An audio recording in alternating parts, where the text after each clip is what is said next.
इनके बाद दिया गया है जे नारियल। आप नारियल रखते हो कलश के ऊपर। नारियल रखने का क्या उद्देश्य है? देखो, नारियल को श्रीफल माना गया है और नारियल ये श्रीफल है। श्री का अर्थ है सौंदर्य, ज्ञान, विद्या, धन, ये सब बढ़ता है। समझ गए? एक बार माता पार्वती, ध्यान देना, एक बार माता पार्वती स्नान कर रही थी, तो स्नान करने के बाद थोड़ा आदि शक्ति जगदम्बा को याद की माता पार्वती, तो उनके हृदय से स्वयं आदि शक्ति जगदम्बा प्रकट हुई। समझ गए? तो आदि शक्ति जगदम्बा जैसे ही प्रकट हुई तो माता पार्वती आदि शक्ति जगदम्बा से बोले जे माँ, आपका दर्शन पाकर के हम धन्य हो गए। तो अंत में बोले, बेटी ये उटकन लो, इन उटकन को आप अपने पूर्ण शरीर में लेपन करो, इनको इकट्ठा कर एक आप मूर्ति बना देना। तो जगत जननी जगदम्बा तो उनके बात को सुनकर माता पार्वती उटकन को पूरे शरीर में लेपन किए। इनके बाद सबको पोंछकर इकट्ठा किए, एक मूर्ति बनाए और मूर्ति को रख दिए और माता पार्वती ध्यान में बैठ गई। इनके ध्यान मात्र से ही वह मूर्ति स्वतः ही एक बालक का रूप प्रकट हो गया।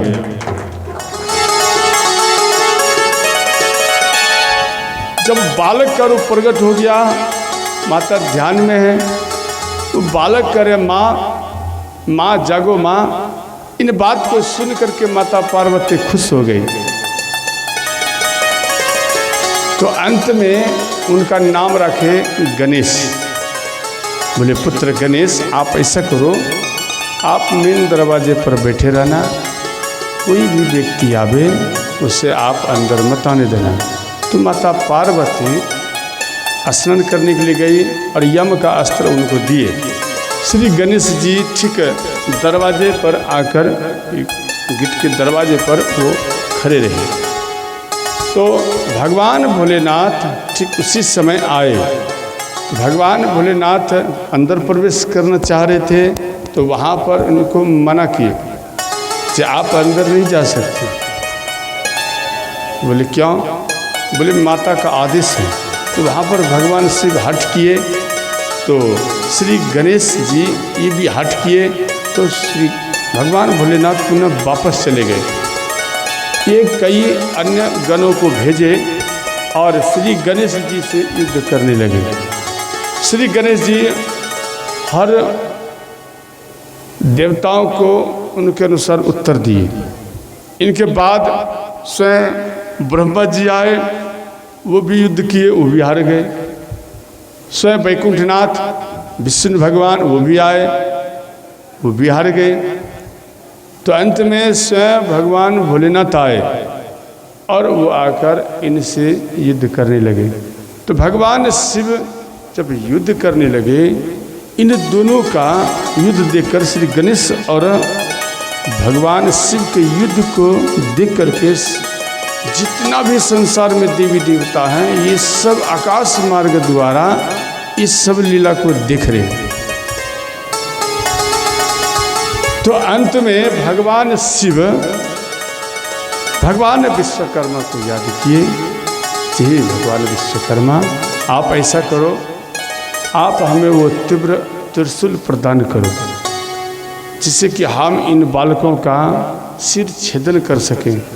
तो भगवान विश्वकर्मा तुरंत प्रकट हुए और इनको त्रिशूल प्रदान किए। तो भगवान शिव उन त्रिशूलों से गणेश कुमार का सिर को छेदन कर दिए और वो सिर आकाश मार्ग की तरफ उड़े।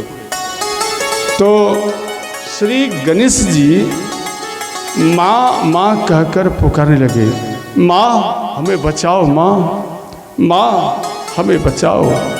देखो ये कितना व्यक्ति हैं, ये सब मिलकर हमसे युद्ध किया है और मैया ये हमारे सिर को काट दिया है, इसलिए माँ हमें बचाओ, माँ बचाओ।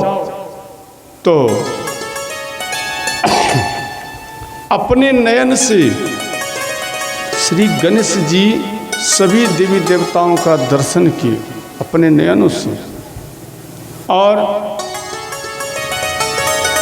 अपनी माता को कह रहे हैं, माँ जी यहाँ पर कई अन्य देवताएं सब हैं परंतु एक बार भी मना नहीं करते हैं और हमसे जो भी आता है वो युद्ध करता है। अंत में मेरा सिर को काट दिया गया है, माँ आप हमें बचाओ। तो श्री गणेश जी यहाँ पर रोने लगे और वो रोते क्रम में उनके सिर भूमि में गिर पड़े और वो जमीन में धंस गए। इनके बाद ध्यान देना, माता पार्वती को ये बात मालूम पड़ गई। श्री गणेश जी की आवाज़ उनके कानों तक आए। माता पार्वती जैसे ही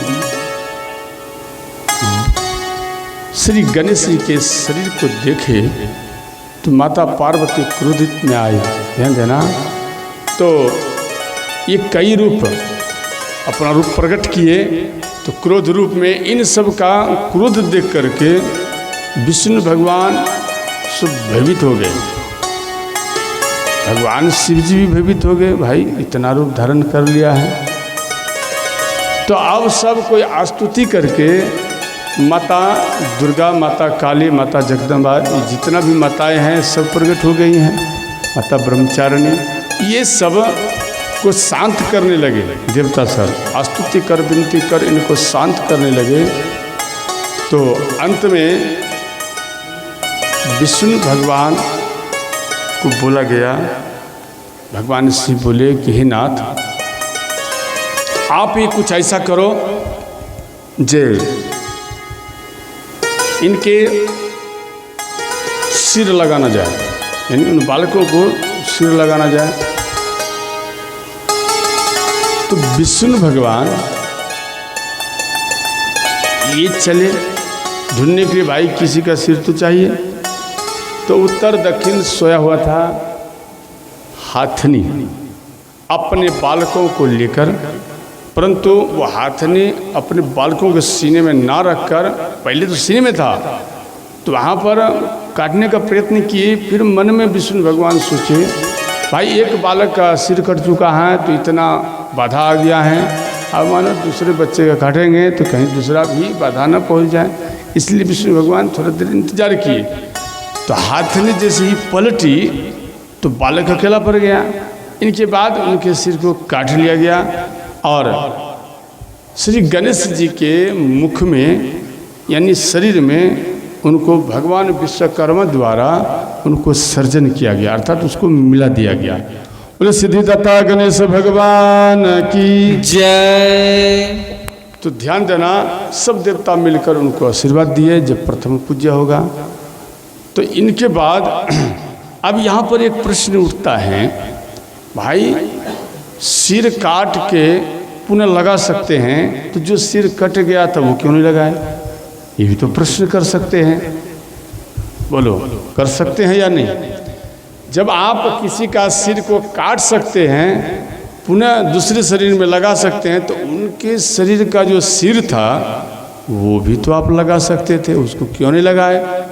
इनका मुख्य कारण था, ध्यान देना। देखो, जब हथनी जब देखे जो हमारे बालकों का सिर काट लिया गया है, तभी से एक माताएं में एक यानी हृदय पिघल गया है। जब भी वो सोती हैं माताएं, तो वो अपने बालकों को सीने में जब तक न चिपका ले तो उन माता को रात्रि भरी रह जाएंगे, परंतु उसे नींद नहीं आएगा। इसलिए वो अपने बालकों को सीने से लगाकर सुलाती है। देखो, जो सिर कट चुका था वो सिर जमीन के अंदर धंस गए।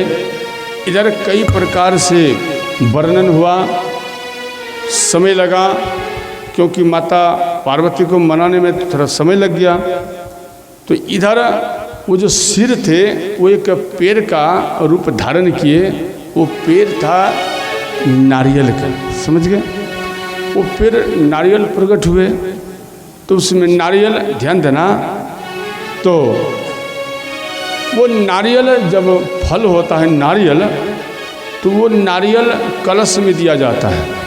इससे सब देवता मिलकर उनको आशीर्वाद दिए जे जब भी कोई व्यक्ति सिद्धदाता गणेश जी का पूजन करेंगे, तो जब तक वो ठीक सन्मुख वो नारियल न रखेंगे, तब तक उनका पूजा अधूरा माना जाता है। तो वहाँ पर अब आप मन में सोचेंगे कि भाई काली माता का पूजन करेंगे तो काला नारियल हो, ठीक, या दुर्गा मैया का हम पूजन कर रहे हैं तो वाइट नारियल हो, या शनिदेव भगवान का हम पूजन कर रहे हैं तो काला नारियल हो, या हनुमान जी का हम पूजन कर रहे हैं तो लाल नारियल हो। हाँ, परंतु ऐसा तो नहीं करते। नारियल एक जैसा ही रहता है, चाहे विश्वकर्मा पूजा करो या सरस्वती माता का पूजन करो, एक ही जैसा नारियल रहता है। और उसमें कलश पे रखने के बाद उसी को विश्वकर्मा भगवान या दुर्गा मैया मानना पड़ता है। ध्यान देना, ऐसा क्यों? देखो, जब सर्प को कोई पीटता है, पीटने के बाद उनके मरने के बाद, मान लो मरने के बाद जो व्यक्ति पीटता है उसके नयन में उनका चित्रपट बैठ जाता है, समझ गए? कई बूढ़े बुजुर्ग आपको बताएंगे कि बेटा अगर ऐसा हो तो उनके नयन को नष्ट कर देना चाहिए, करता है ना? क्यों? इसलिए जो मानो हम इसको मार दिया है, इनके नयन बिल्कुल सुरक्षित हैं, उनके नयन में चित्रपट वो बैठ जाता है उन व्यक्तियों का। इसलिए फिर उनका जो मानो कोई है जोड़ीदार, तो वो बदला लेता है, आक्रमण करता है, समझ गए? तो याद रखना, इन आक्रमण जो करता है तो ठीक उसी प्रकार से सिद्धदाता गणेश भगवान के जो पहले मुख थे, उन मुख में जितने भी देवी देवता थे संसार में, वो सब देख रहे थे। सिद्धदाता गणेश सबका दर्शन किए, तो इसी कारण सबका चित्रपट उनके नयन में बैठ गया। इसलिए वह कलश में जो नारियल देते हैं, तो हर देवी देवताओं का रूप धारण करने का उसमें क्षमता आ गया।